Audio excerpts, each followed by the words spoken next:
ಸನ್ಮಾನ್ಯ ಉಪಮುಖ್ಯಮಂತ್ರಿಗಳು ಕನ್ನಡ ಇಂಡಸ್ಟ್ರಿ ಬಗ್ಗೆ ನಟ್ಟು ಬೋಲ್ಟು ಸರಿ ಮಾಡಬೇಕು ಅಂತ ಅವರೇ ಸರ್ಕಾರದಲ್ಲಿ ಇದ್ಕೊಂಡು ಅವ್ರು ಹಂಗೆ ಹೇಳ್ತಾರೆ ಅಂತಂದರೆ, ಅವರು 3 ವರ್ಷ ಆಯಿತು ಗೌರ್ಮೆಂಟ್ ಬಂದು, 3 ವರ್ಷದಿಂದ ಕನ್ನಡ ಇಂಡಸ್ಟ್ರಿಗೆ ಕೊಡಬೇಕಾಗಿರುವಂಥ ಸವಲತ್ತುಗಳನ್ನು ಏನು ಕೊಟ್ಟಿದ್ದೀವಿ ಅನ್ನೋದು ಅವರು ನೋಡ್ಕೋಬೇಕು. ಒಬ್ಬ ನಾಯಕ ಸರಿಯಾಗಿದ್ದರೆ ಒಂದು ಇಂಡಸ್ಟ್ರಿ ಸರಿ ಇರುತ್ತೆ.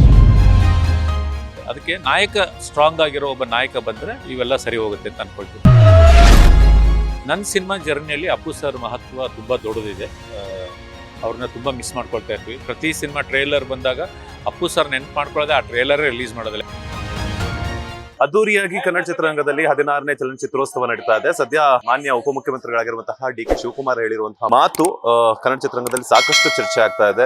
ಕಲಾವಿದರನ್ನ ನಟ್ಟು ಬೋಲ್ಟ್ ಹೋಲಿಸಿರುವಂತದ್ದು ಎಷ್ಟು ಮಟ್ಟಿಗೆ ಸರಿ ಅನ್ನುವಂತಹ ಒಂದು ವಿಚಾರವನ್ನ ನಾನು ಹಿರಿಯ ನಿರ್ದೇಶಕ ಹಾಗೇನೆ ನಿರ್ಮಾಪಕರಾಗಿರುವಂತಹ ಗುರುದೇಶ್ ಪಾಂಡೆ ಸರ್ ಹತ್ರ ಮಾತನಾಡಿಸ್ತಾ ಹೋಗ್ತೀನಿ. ಸರ್, ಮೊದಲನೇದಾಗಿ ನಮಸ್ತೆ, ಹೇಗಿದ್ರ? ಚೆನ್ನಾಗಿದೆ. ಸುಮಾರು ಸಿನಿಮಾಗಳ ನಂತರ ಆಫ್ಟರ್ ಲಾಂಗ್ ಟೈಮ್ ನಮ್ಮ ಒಂದು ಪಾಸಿಟಿವ್ ಕನ್ನಡ ಕ್ಯಾಮ್ರಾ ಬಿದ್ದಿದ್ದೀರಾ. ಸೊ ಏನ್ ಹೇಳಕ್ ಇಷ್ಟಪಡ್ತೀರಾ? ಒಳ್ಳೆಯದಾಗಲಿ. ನಿಮ್ಮ ಚಾನಲ್ ಯೂಟ್ಯೂಬ್ನ ನಾನು ಅವಾಗವಾಗ ನೋಡ್ತಾ ಇರ್ತೀನಿ. ತುಂಬ ಹೊಸದಾಗಿ, ಯುನೀಕ್ ಆಗಿ, ಜನರನ್ನ ಆಕರ್ಷಣೆ ಮಾಡೋ ಥರ ಪ್ರೋಗ್ರಾಮ್ಗಳನ್ನ ಮಾಡ್ತಾ ಇರ್ತೀರ.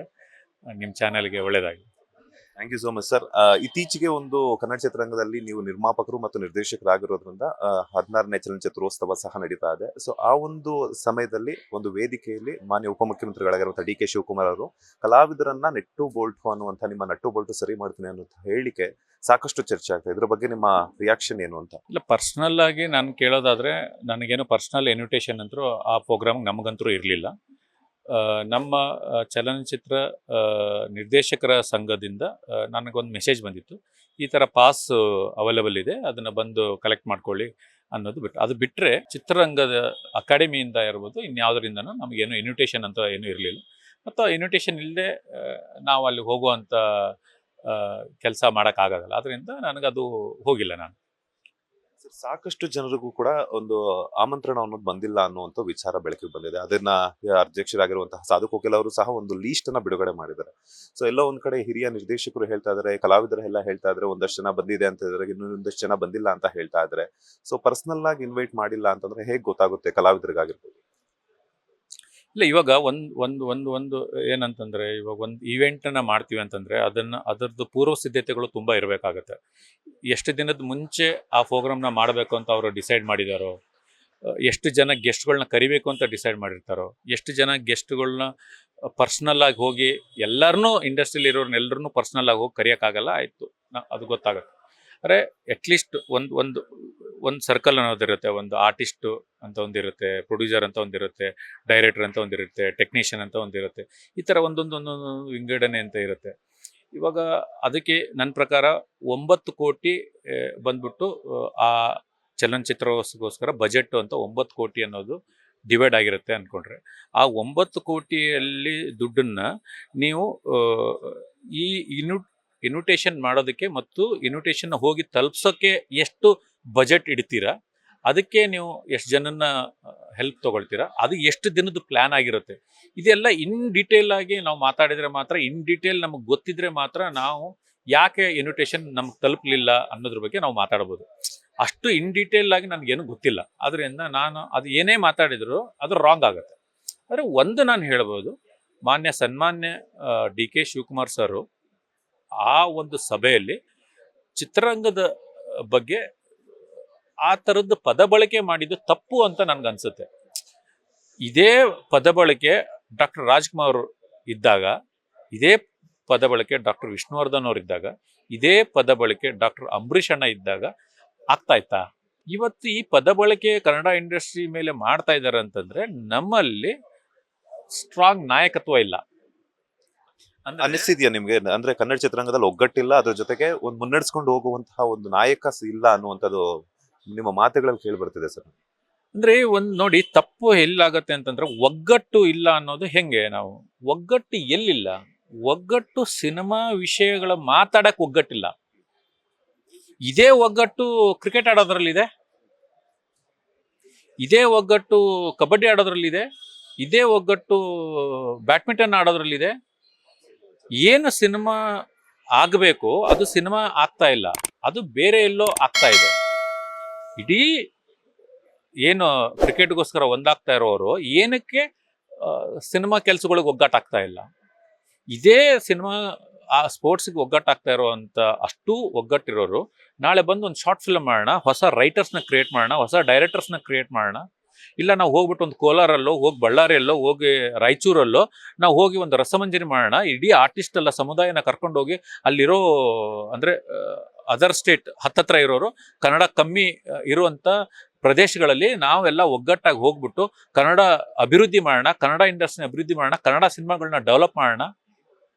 ಹೋಗಿ ದುಬೈ ಹೋಗೋಣ, ದುಬೈಲಿ ಕ್ರಿಕೆಟ್ ಆಡೋ ಬದಲು ರಸಮಂಜರಿ ಮಾಡೋಣ, ನಮ್ಮನ್ನು ನಾವು ಎಂಟರ್ಟೈನ್ ಮಾಡೋಣ, ಒಂದು ವಾರ ಫಿಲ್ಮ್ ಫೆಸ್ಟಿವಲ್ ಮಾಡೋಣ, ನಾವು ಒಂದು ವಾರ ಅಲ್ಲಿರೋ ಕನ್ನಡದವ್ರಿಗೆಲ್ಲರಿಗೂ ಕನ್ನಡ ಸಿನಿಮಾಗಳನ್ನ ತೋರ್ಸೋಣ. ಏನಕ್ಕೆ ಈ ಒಗ್ಗಟ್ಟು ಇದಕ್ಕೆ ಆಗ್ತಾ ಇಲ್ಲ?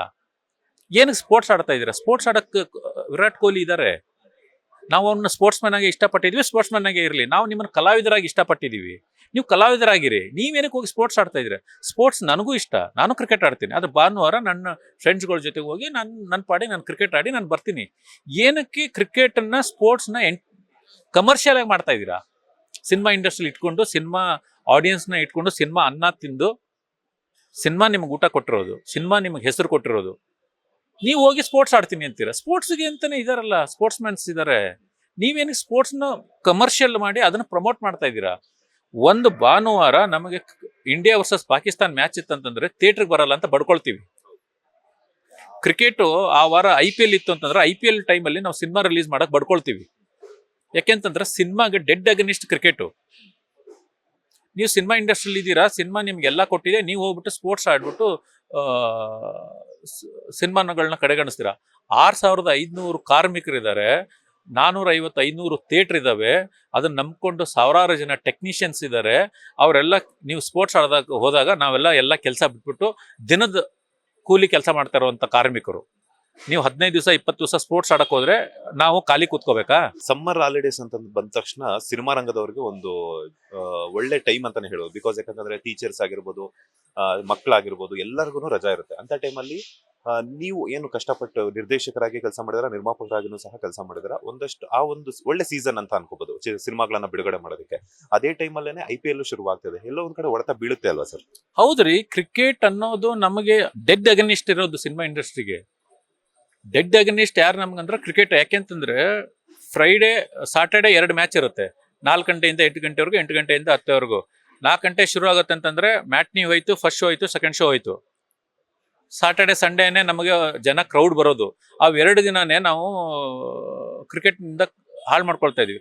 ಅದರಲ್ಲಿ ಇವರೆಲ್ಲ ಸ್ಟಾರ್ಸ್ಗಳು ಹೋಗ್ಬಿಟ್ಟು ಕ್ರಿಕೆಟ್ ಆಡ್ತಾರೆ. ಕಲಾವಿದರಾಗಿ ಸಿನಿಮಾ ರಂಗವನ್ನ ಬೆಳೆಸಬೇಕಾಗಿದ್ದಂಥವ್ರನ್ನೇ ಕ್ರಿಕೆಟ್ ಆಡ್ಬಿಟ್ಟು ಸೊ ಎಲ್ಲೋ ಒಂದ್ ಕಡೆ ದಾರಿ ತಪ್ಪಿಸ್ತಿದಾರ ಅಂತ ಅಲ್ಲ, ಗೊತ್ತಾಗ್ತಾ ಇದೆ ಅಲ್ವಾ? ಕಣ್ಮುಂದೆ ಗೊತ್ತಾಗ್ತಾ ಇದೆಯಲ್ಲ. ನೋಡಿ, ನಾನೊಂದು ವಿಷಯ ಹೇಳ್ತೀನಿ. ತಮಿಳ್ನಾಡಲ್ಲಿ ಒಂದು ಕಲಂಜರ್ TV ಅಂತ ಇದೆ, ಕರುಣಾನಿಧಿಯವ್ರದ್ದು ಒಂದು ಚಾನಲ್ ಇದೆ. ಅಲ್ಲಿ ಒಂದು 10 ವರ್ಷದ ಹಿಂದೆ ನಾಳೆಯ ಏಕುನರ್ ಅಂತ ಒಂದು ಇದು ಮಾಡಿದ್ರು. ಏನು, ಟಿವಿಯಲ್ಲಿ ಒಂದು ಸ್ಲಾಟ್ ಮಾಡಿದ್ರು. ಅಂದ್ರೆ ಪ್ರತಿ 10 ಜನ 12 ಜನದ್ದು ಒಂದು ಟೀಮ್ ಮಾಡಿ ಅವ್ರಿಗೆಲ್ಲ ಪ್ರತಿ ವಾರ ಒಂದೊಂದು ಟಾಪಿಕ್ ಕೊಟ್ಬಿಟ್ಟು ಒಂದೊಂದು ಶಾರ್ಟ್ ಫಿಲ್ಮ್ ಮಾಡೋದ್ ಮೂಲಕ ಅದು ಒಂದು 3 ಸೀಸನ್ ಆಯ್ತು. ಆ 3 ಸೀಸನ್ ಇಂದ ಇವತ್ತು ತಮಿಳ್ನಾಡು ಇಂಡಸ್ಟ್ರಿಯಲ್ಲಿ ಒಂದು 15 ಜನ ಡೈರೆಕ್ಟರ್ಸ್ ಬಂದಿದ್ದಾರೆ. ಎಲ್ಲ ಮೆಗಾ ಹಿಟ್ ಕೊಟ್ಟಿರುವಂತ ಡೈರೆಕ್ಟರ್ಸ್. ಮೊನ್ನೆ ಇವಾಗ ಡ್ರ್ಯಾಗನ್ ಅಂತ ಒಂದು ಸಿನಿಮಾ ಬಂತು ನೋಡಿ, ಅಶ್ವಥ್ ಮಾರಿಮುತ್ತು ಅವರು ಅಲ್ಲಿಂದಾನೇ ಬಂದಿರೋದು. ಈ ತರ ಒಂದು 15ರಿಂದ 20 ಜನ ಟಾಪ್ ಡೈರೆಕ್ಟರ್ಸು ಆ ತರ ಒಂದು ಪ್ರೋಗ್ರಾಮ್ ಇಂದ ಬಂದಿದ್ದಾರೆ. ನಾವು ಇದೇ ಡೈರೆಕ್ಟರ್ಸು, ಇದೇ ಆಕ್ಟರ್ಸು ಎಲ್ಲ ಸೇರ್ಕೊಂಡ್ಬಿಟ್ಟು ಹೋಗ್ಬಿಟ್ಟು ಒಂದು ಶಾರ್ಟ್ ಫಿಲ್ಮ್ ಫೆಸ್ಟಿವಲ್ ಮಾಡೋಣ. ಅಲ್ಲಿಂದ ಹೊಸ ಡೈರೆಕ್ಟರ್ಸು, ಹೊಸ ರೈಟರ್ಸ್ ಬರ್ತಾರೆ. ಹೋಗ್ಬಿಟ್ಟು ದುಬೈಯಲ್ಲಿ ಕನ್ನಡ ಸಿನಿಮಾಗಳದ್ದು ಒಂದು ಫೆಸ್ಟಿವಲ್ ಮಾಡೋಣ. ಈ ವರ್ಷ ರಿಲೀಸ್ ಆಗಿರೋ ಬೆಸ್ಟ್ ಸಿನಿಮಾಗಳನ್ನೆಲ್ಲ ತೋರ್ಸೋಣ ಅಲ್ಲಿರೋರಿಗೆ. ಈ ಥರದ್ದು ಸಿನಿಮಾನ ಬೆಳೆಸೋಕ್ಕೆ, ಸಿನಿಮಾನ ಉಳಿಸೋಕ್ಕೆ ಪ್ರಯತ್ನ ಮಾಡೋದು ಬಿಟ್ಬಿಟ್ಟು ನಾವು ಹೋಗ್ಬಿಟ್ಟು ಬೇರೆ ಯಾವುದಕ್ಕೋ ಒಗ್ಗಟ್ಟಾಗ್ತೀವಿ ಅಂತಂದ್ರೆ ಹೆಂಗೆ? ಒಂದು ಮಾತು ಬಂತು ಏನಂತಂದ್ರೆ ಕಲಾವಿದರ ಒಂದು ಸಬ್ಸಿಡಿಯನ್ನ ಕಟ್ ಮಾಡಬೇಕು ಅನ್ನುವಂಥ ವಿಚಾರನೂ ಸಹ ಚರ್ಚೆ ಆಗ್ತದೆ. ಅದರ ಬಗ್ಗೆ ಏನ್ ಹೇಳಕ್ ಇಷ್ಟಪಡ್ತಾರೆ? ಎಷ್ಟೋ ಜನರಿಗೆ ಅವಾರ್ಡ್ಗಳು ಸಿಗ್ತಿಲ್ಲ, ಸಬ್ಸಿಡಿನೂ ಪ್ರಾಪರ್ ಆಗಿ ಸಿಗ್ತಾ ಇಲ್ಲ ಅನ್ನುವಂಥ ಮಾತು ಇದೆ. ಇಲ್ಲ, ಅದು ಏನಾಗುತ್ತೆ ಅಂದ್ರೆ ಅದೊಂದು ಡಿಫ್ರೆಂಟ್ ಟಾಪಿಕ್ ಅದು. ಯಾಕಂದ್ರೆ ಇವಾಗ ಗೌರ್ಮೆಂಟ್ಗೆ ಎಂಟರ್ಟೈನ್ಮೆಂಟ್ ಟ್ಯಾಕ್ಸ್ ಅನ್ನೋದು ಏನಿರುತ್ತೆ, ಆಮೇಲೆ GST ಸಿನಿಮಾ ಇಂಡಸ್ಟ್ರಿಯಿಂದ, ಸಿನಿಮಾ ಥಿಯೇಟರ್ಸಿಂದ, ಸಿನಿಮಾ ಪ್ರೊಡಕ್ಷನಿಂದ GST ಅಂತ ಸಪ್ರೇಟಾಗಿ ನಾವು ಕಟ್ತೀವಿ. ನಾವು ಗೌರ್ಮೆಂಟ್ಗೆ ತೆರಿಗೆ ಕಟ್ತಾ ಇದ್ದೀವಿ. ಅದರಲ್ಲಿ ಸ್ವಲ್ಪ ಅಮೌಂಟನ್ನು ನಾವು ಸಬ್ಸಿಡಿ ಮೂಲಕ ಗೌರ್ಮೆಂಟ್ಗೆ ನಾವು ಕೇಳ್ತಾ ಇದ್ದೀವಿ. ಅದು ಟೋಟಲಿ ಅದೊಂದು ಬೇರೆನೇ ಥರದ್ದಾದಂಥ ವಿಷಯ. ಆ್ಯಕ್ಚುಲಿ ಗೌರ್ಮೆಂಟ್ 5 ವರ್ಷದಿಂದ ನಮಗೆ ಸ್ಟೇಟ್ ಅವಾರ್ಡ್ ಕೊಟ್ಟಿಲ್ಲ. ಇವಾಗ 2019ಇಂದ ನಮಗೆ ಸಬ್ಸಿಡಿ ಕೊಟ್ಟಿಲ್ಲ. ಕನ್ನಡ ಇಂಡಸ್ಟ್ರಿಯಲ್ಲಿ ಕನ್ನಡ ಸಿನಿಮಾಗಳ ಮತ್ತು ಹೊರಭಾಷೆ ಸಿನಿಮಾಗಳಿಗೆ 800 ರೂಪಾಯಿ 1000 ರೂಪಾಯಿ ಟಿಕೆಟ್ ರೇಟ್ ಇರುತ್ತೆ. ಇದನ್ನ ಹೆಂಗೆ ಇದೊಂದು ದೊಡ್ಡ ಟಾಪಿಕ್. ಇದ್ರ ಬಗ್ಗೆ ನಾವು ಮಾತಾಡ್ತಾ ಹೋದರೆ ಇದೊಂದು ಬೇರೆನೇ ವಿಷಯ. ಇವಾಗ ಸನ್ಮಾನ್ಯ ಉಪಮುಖ್ಯಮಂತ್ರಿಗಳು ಕನ್ನಡ ಇಂಡಸ್ಟ್ರಿ ಬಗ್ಗೆ ನಟ್ಟು ಬೋಲ್ಟು ಸರಿ ಮಾಡಬೇಕು ಅಂತ ಅವರೇ ಸರ್ಕಾರದಲ್ಲಿ ಇದ್ಕೊಂಡು ಅವ್ರು ಹಂಗೆ ಹೇಳ್ತಾರೆ ಅಂತಂದರೆ, ಅವರು 3 ವರ್ಷ ಆಯಿತು ಗೌರ್ಮೆಂಟ್ ಬಂದು, 3 ವರ್ಷದಿಂದ ಕನ್ನಡ ಇಂಡಸ್ಟ್ರಿಗೆ ಕೊಡಬೇಕಾಗಿರುವಂಥ ಸವಲತ್ತುಗಳನ್ನು ಏನು ಕೊಟ್ಟಿದ್ದೀವಿ ಅನ್ನೋದು ಅವರು ನೋಡ್ಕೋಬೇಕು ಅಲ್ವಾ. ಸಬ್ಸಿಡಿ ಕೊಟ್ಟಿಲ್ಲ, ಸ್ಟೇಟ್ ಅವಾರ್ಡ್ ಕೊಟ್ಟಿಲ್ಲ, ನಮಗೆ ಸಿನಿಮಾನ ಶೂಟಿಂಗ್ ಮಾಡೋಕ್ಕೋಸ್ಕರ ಒಂದು ಸ್ಟುಡಿಯೋ ಮಾಡಿಕೊಟ್ಟಿಲ್ಲ ಇಲ್ಲಿವರೆಗೂ. ಇಲ್ಲಿಂದ ಸಾಕಷ್ಟು ತೆರಿಗೆ ಕಟ್ತಾ ಇದ್ದೀವಿ, ನಾವು GST ಕಟ್ತಾ ಇದ್ದೀವಿ ಎಂಟರ್ಟೈನ್ಮೆಂಟಿಂದ ನಾವು. ಅದರಿಂದ ಅದೇ ಎರಡು ಇಲ್ಲಿ ನಾಯಕತ್ವ ಯಾಕೆ ಬೇಕಂತ ಹೇಳಿದ್ರೆ, ಇದಕ್ಕೆ ನಾಯಕತ್ವ ಬೇಕು. ಒಬ್ಬ ನಾಯಕ ಸರಿಯಾಗಿದ್ದರೆ ಒಂದು ಇಂಡಸ್ಟ್ರಿ ಸರಿ ಇರುತ್ತೆ. ಅದಕ್ಕೆ ನಾಯಕ ಸ್ಟ್ರಾಂಗ್ ಆಗಿರೋ ಒಬ್ಬ ನಾಯಕ ಬಂದರೆ ಇವೆಲ್ಲ ಸರಿ ಹೋಗುತ್ತೆ ಅಂತ ಅನ್ಕೊಳ್ತೀನಿ. ಇನ್ನೊಂದು, ಒಂದಷ್ಟು ಜನ ಕಲಾವಿದರು ಕನ್ನಡ ರಾಜ್ಯೋತ್ಸವ ಏನಾದ್ರು ನಾವು ಆಚರಣೆ ಮಾಡಿದ್ರೆ ಬರೋದಿಲ್ಲ ಅಂತಾರೆ. ಅದೇ ಬೇರೆ ಪರಭಾಷೆಗಳಲ್ಲಿ ಏನಾದ್ರು ಪ್ರೋಗ್ರಾಮ್ಗಳನ್ನ ಮಾಡಿ ಇನ್ವೈಟ್ ಮಾಡಿದಾಗ ಅಲ್ಲಿ ಹೋಗ್ತಾರೆ. ಕನ್ನಡದಲ್ಲಿ ಕನ್ನಡ ನಾಡಿನಲ್ಲಿ ನಡ್ತಾ ಇರುವಂತಹ ಒಂದು ಪ್ರೋಗ್ರಾಮ್ಗಳಿಗೆ ಯಾರು ಬರೋದಿಲ್ಲ ಕಲಾವಿದರು ಅನ್ನುವಂತಹ ಮಾತು ಕೂಡ ಚರ್ಚೆ ಆಗ್ತಿದೆ ಸರ್. ಇದು ಪರ್ಸ್ನಲ್ ಆಗಿ ನನಗೆ ಅದ್ರ ಬಗ್ಗೆ ಗೊತ್ತಿಲ್ಲ. ನನಗೆ ಆ ಥರದ್ದು ಯಾರು ಕೇಳ್ತಾರೆ, ಅದರದ್ದು ಯಾರು ಹೇಳ್ತಾರೆ, ಇವಾಗ ಪರ್ಸ್ನಲ್ ಆಗಿ ನನಗೆ ಅದ್ರ ಬಗ್ಗೆ ನಾಲೆಜ್ ಇಲ್ಲದೆ ಇರೋದ್ರಿಂದ ನಾನು ಅದ್ರ ಬಗ್ಗೆ ಮಾತಾಡೋದು ತುಂಬ ತಪ್ಪಾಗುತ್ತೆ. ಅದ್ರ ಬಗ್ಗೆ ನಂಗೆ ನಾಲೆಜ್ ಇಲ್ಲಲ್ಲ. ಯಾಕೆ ಕರೆದಿರ್ತಾರೆ, ಯಾವ ಟೈಮಲ್ಲಿ ಕರೆದಿರ್ತಾರೆ, ಕರೆದಿರೋನು ಏನಂತ ಯೂಸ್ ಮಾಡ್ಕೊಳಕ್ಕಂತ ಕರೆದಿರ್ತಾನೆ, ಇದೆಲ್ಲ ಡಿಫ್ರೆಂಟ್ ಟಾಪಿಕ್ಗಳು. ಇವಾಗ ಆ ಟಾಪಿಕ್ಗಳ ಬಗ್ಗೆ ಏನೂ ಗೊತ್ತಿಲ್ಲದೆ, ವಿಚಾರ ಗೊತ್ತಿಲ್ಲದೆ ವಿಷಯನ ಮಾತಾಡಿದರೆ is very wrong to society, wrong to ಅದನ್ನು ನೋಡೋವಂಥವ್ರಿಗೆ. ಅದರಿಂದ ಗೊತ್ತಿಲ್ಲದೆ ಇರೋದ್ರ ಬಗ್ಗೆ ನಾನು ಮಾತಾಡ್ಬಾರ್ದು. ಅದು ನಂಗೆ ಗೊತ್ತಿಲ್ಲ ಆ ಟಾಪಿಕ್. ಸರ್, ಮಾರ್ಚ್ 17ನೇ ತಾರೀಕು ಪವರ್ ಸ್ಟಾರ್ ಪುನೀತ್ ರಾಜ್ಕುಮಾರ್ ಅವರ 50ನೇ ಬರ್ತಡೇ ಇದೆ. ಸೊ ನೀವು ಸಹ ಅವರೊಟ್ಟಿಗೆ ಒಂದಷ್ಟು ಕೆಲಸಗಳನ್ನ ಮಾಡಿದ್ರ. ಸೊ ಏನ್ ಹೇಳಕ್ ಇಷ್ಟಪಡ್ತಾರ? ಅದ್ರ ಜೊತೆಗೆ ಅಪ್ಪು ಸಿನಿಮಾ ಕೂಡ ಮಾರ್ಚ್ 14th ರಿಲೀಸ್ ಆಗ್ತಾ ಇದೆ. ಅಪ್ಪು ಸರ್ ನಮ್ಮ ಸಿನಿ ಜರ್ನಿಯಲ್ಲಿ ತುಂಬ ಬಹುಮುಖ್ಯವಾದ ಪಾತ್ರ ವಹಿಸ್ಕೊಂಡಿದ್ದಾರೆ. ರುದ್ರತಾಂಡವ ನಾನು ಮಾಡಿದ ಸಿನಿಮಾದಲ್ಲಿ ಒಂದು ಹಾಡು ಹಾಡಿದ್ದಾರೆ. ಸಂಹಾರ ಸಿನಿಮಾದಲ್ಲಿ ಒಂದು ಹಾಡು ಹಾಡಿದ್ದಾರೆ. ಪಡ್ಡೆ ಹುಲಿಯಲ್ಲಿ ಅವರು ಒಂದು ಗೆಸ್ಟ್ ಅಪಿರಿಯನ್ಸ್ ಆಗಿ ಆ್ಯಕ್ಟ್ ಮಾಡಿದ್ದಾರೆ. ಆಮೇಲೆ ತುಂಬ ಸಿನಿಮಾಗಳಿಗೆ ನನಗೆ ಟ್ರೇಲರ್ ಲಾಂಚಿಗೆ ಬಂದಿದ್ದಾರೆ. ಅದರಿಂದ ನನ್ನ ಸಿನಿಮಾ ಜರ್ನಿಯಲ್ಲಿ ಅಪ್ಪು ಸರ್ ಮಹತ್ವ ತುಂಬ ದೊಡ್ಡದಿದೆ. ಅವ್ರನ್ನ ತುಂಬ ಮಿಸ್ ಮಾಡ್ಕೊಳ್ತಾ ಇರ್ತೀವಿ. ಪ್ರತಿ ಸಿನಿಮಾ ಟ್ರೇಲರ್ ಬಂದಾಗ ಅಪ್ಪು ಸರ್ ನೆನ್ಪು ಮಾಡ್ಕೊಳ್ಳೋದೆ ಆ ಟ್ರೇಲರೇ ರಿಲೀಸ್ ಮಾಡೋದಿಲ್ಲ. ಯಾಕೆಂದರೆ ನಾನು ಮಾಡ್ತಾ ಇರೋವಂಥ ಅಷ್ಟು ಪ್ರೊಡಕ್ಷನ್ ಸಿನಿಮಾಗಳಿಗೆ ಅವರು ಟ್ರೇಲರ್ ಲಾಂಚ್ ಮಾಡಿಕೊಡ್ತಾಯಿದ್ರು. ಫೋನ್ ಮಾಡ್ಕರೆದ್ರೆ, ಗುರು ಟ್ರೇಲರ್ ಲಾಂಚಿಂಗ್ ನಾನೇ ಬರೋದು ನಿಮ್ಮ ಗೆಸ್ಟು ಅಂತ ಹೇಳ್ತಾಯಿದ್ರು. ಅದರಿಂದ ಅವ್ರನ್ನ ನಾವು ತುಂಬ ಮಿಸ್ ಮಾಡ್ಕೊಳ್ತೀವಿ. ಅದು ಬಿಟ್ಟು ಕನ್ನಡ ಇಂಡಸ್ಟ್ರಿ ತುಂಬ ಮಿಸ್ ಮಾಡ್ಕೊಳ್ತೀವಿ. ಬಿಕಾಸ್ ಯಾಕೆಂತಂದರೆ ಅವ್ರನ್ನ ನಾವು ಬೆಟ್ಟದ ಹೂವಿಂದ ಜೇಮ್ಸ್ವರೆಗೂ ಪ್ರತಿ ಸಿನಿಮಾನ ಪ್ರತಿ ಮೂಮೆಂಟಲ್ಲೂ ನಾವು ಅವ್ರನ್ನ ಎಂಜಾಯ್ ಮಾಡಿದ್ವಿ. ಅವ್ರು ನಮಗೆ ಎಂಟರ್ಟೈನ್ಮೆಂಟ್ ಮಾಡಿದ್ದಾರೆ. ಅದು ಬಿಟ್ಟು ತುಂಬ ಮುಖ್ಯವಾದ ಏನಂದರೆ, ಒಳ್ಳೆ ಹ್ಯೂಮನ್ ಬೀಯಿಂಗು, ರೆಸ್ಪೆಕ್ಟ್ ಕೊಡ್ತಾಯಿದ್ರು, ಕೂತ್ಕೊಂಡು ಮಾತಾಡ್ತಾಯಿದ್ರು. ಅಷ್ಟು ಒಳ್ಳೆ ಮನುಷ್ಯನ ನಾವು ಕಳ್ಕೊಂಡಿದ್ದೀವಿ. ಅದು ನಮಗೆ ಲಾಸು. ಅಪ್ಪು ಸಿನಿಮಾ ರಿಲೀಸ್ ಆಗ್ತಾ ಇದೆ ಮಾರ್ಚ್ 17th ಅವ್ರ ಬರ್ಡೇಗೆ. ನಾನು ಹೋಗಿ ಸಿನಿಮಾನ ನೋಡ್ತೀನಿ. ಅಪ್ಪು ಸರ್ನ ಯಾರನ್ನೆಲ್ಲ ಮಿಸ್ ಮಾಡ್ಕೊಳ್ತಾರೆ ಅವರೆಲ್ಲ ಥಿಯೇಟ್ರಿಗೆ ಹೋಗಿ ಸಿನಿಮಾನ ನೋಡಿ ಅವ್ರನ್ನ ಮತ್ತೆ ಸ್ಕ್ರೀನಲ್ಲಿ ನೋಡುವಂಥ ಒಂದು ಸೌಭಾಗ್ಯ ಎಲ್ಲರಿಗೂ ಸಿಗಲಿ ಅಂತ ಕೇಳ್ಕೊಳ್ತೀನಿ. ಸರ್, ನಿಮ್ಮ ಬತ್ತಳಿಕೆಯಲ್ಲಿ ಮತ್ತೆ ಸಿನಿಮಾ ಯಾವಾಗ ಎಕ್ಸ್ಪೆಕ್ಟ್ ಮಾಡ್ಬೋದು? ಎಲ್ಲ ಒಂದ್ ಕಡೆ ಸ್ವಲ್ಪ ಗ್ಯಾಪ್ ಆಯ್ತು ಅಂತ ಹೇಳ್ಬಿಟ್ಟು. ಏನಿಲ್ಲ, ಪ್ರೊಡಕ್ಷನ್ ಮಾಡ್ತಾ ಇದ್ದೀನಿ. ರಾಮರಸ ಅಂತ ಒಂದು ಸಿನಿಮಾ ಪ್ರೊಡಕ್ಷನ್ ಮಾಡ್ತಾ ಇದ್ದೀನಿ. ಇವಾಗ ಆಲ್ಮೋಸ್ಟ್ ಶೂಟಿಂಗ್ ಮುಗಿದಿದೆ, ಪೋಸ್ಟ್ ಪ್ರೊಡಕ್ಷನಲ್ಲಿ ಇದ್ದೀವಿ. ಗಿರಿರಾಜ್ BM ಗಿರಿರಾಜ್ ಡೈರೆಕ್ಟ್ ಮಾಡ್ತಾ ಇದ್ದಾರೆ. ಕಾರ್ತಿಕ್ ಮಹೇಶ್ ಆ್ಯಕ್ಟ್ ಮಾಡ್ತಾ ಇದ್ದಾರೆ. ತುಂಬ ದೊಡ್ಡ ಆರ್ಟಿಸ್ಟ್ ಲಿಸ್ಟ್ ಒಂದೊಂದೇ ಇವಾಗ ಬಿಡ್ತಾ ಇದ್ದೀವಿ. ಶರಣ್ ಸರ್ ಸಿನಿಮಾದಲ್ಲಿ ಮಾಡ್ತಿರೋದು ಹೇಳಿದ್ದೀವಿ. ಹೆಬಾ ಪಟೇಲ್ ಮಾಡ್ತಿರೋದು ಹೇಳಿದ್ದೀವಿ. ಇನ್ನೂ ತುಂಬ ಸಾಕಷ್ಟು ಕ್ಯೂರಿಯಾಸಿಟಿ ಇರುವಂಥ ನಟರು ಮತ್ತು ನಟಿಯರು ಆ್ಯಕ್ಟ್ ಮಾಡಿದ್ದಾರೆ ರಾಮರಸದಲ್ಲಿ. ಒಂದು ಬ್ಯಾಂಗ್ ಜೊತೆಗೆ ವಾಪಸ್ ಕಮ್ಬ್ಯಾಕ್ ಆಗ್ತೀವಿ. ನಾನು ಡೈರೆಕ್ಟ್ ಮಾಡೋದು ಸ್ವಲ್ಪ ಲೇಟ್ ಆಗ್ತಾ ಇದೆ ಬಿಕಾಸ್ ಆಫ್ ಈ ಪ್ರೊಡಕ್ಷನ್ನು, ಆ ಕಮಿಟ್ಮೆಂಟ್ಗಳಲ್ಲಿ. ನಾನು ಅತಿ ಶೀಘ್ರದಲ್ಲಿ ಒಂದು ಸಿನಿಮಾ ಡೈರೆಕ್ಟ್ ಮಾಡ್ತೀನಿ. ಯಾರಿಗಾದ್ರೂ ಪ್ಲಾನ್ ಇಟ್ಕೊಂಡಿದ್ರೆ ಸರ್, ಇಂಥದ್ದೇ ಕತೆ ಅಂತ ಅಥವಾ ಇಂಥದ್ದೇ ಸ್ಟಾರ್ ನಟರಿಗೆ ಆಕ್ಷನ್ ಕಟ್ ಹೇಳ್ಬೇಕು ಅನ್ನೋದು? ಅದು ಅತಿ ಶೀಘ್ರದಲ್ಲಿ ಆಗಿದೆ. ಅತಿ ಶೀಘ್ರದಲ್ಲಿ ನಾನು ಡೈರೆಕ್ಟ್ ಮಾಡ್ತಾ ಇರುವಂಥ ಒಂದು ಸಿನಿಮಾದ ಬಗ್ಗೆ ನಾನು ಅನೌನ್ಸ್ಮೆಂಟ್ ಮಾಡ್ತೀನಿ. Thank you so much sir. ಇಷ್ಟೊತ್ತು ನಮ್ಮ ಬಾಸ್ ಟಿವಿ ಜೊತೆ ಮಾತನಾಡಿ ಒಳ್ಳೆದಾಗಿ. All the best.